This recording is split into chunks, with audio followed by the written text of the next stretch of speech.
welcome to Naija Wars. Today we are looking at Nigeria from a very modern point of view. How are we actually developing with, are we keeping in line with third world countries, or are we actually progressing and thinking innovatively like the Western world?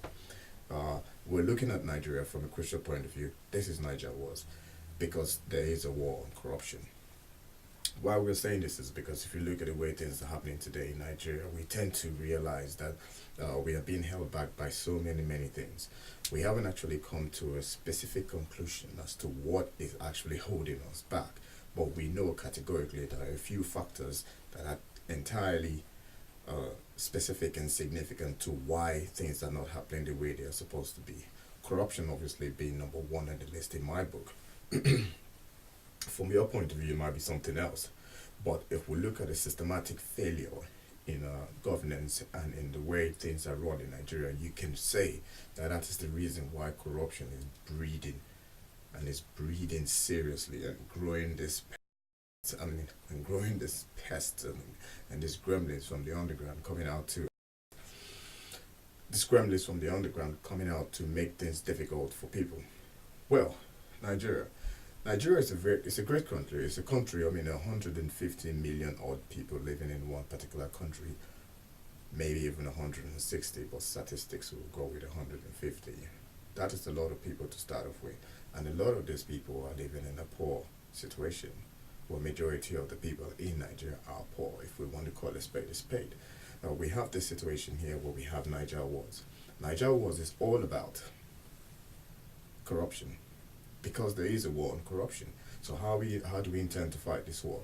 Do we want to go out there and say, okay, it's a war, let's get on with it, let's get straight to the point and call a spade and deal with things as they are? Or do we sit in the comfort of our homes and speculate what could have been, what can be, what should be, what is going to be? We could do this for centuries if we do that. We could sit there for centuries. Time will pass and we will still be going, what, how, and when?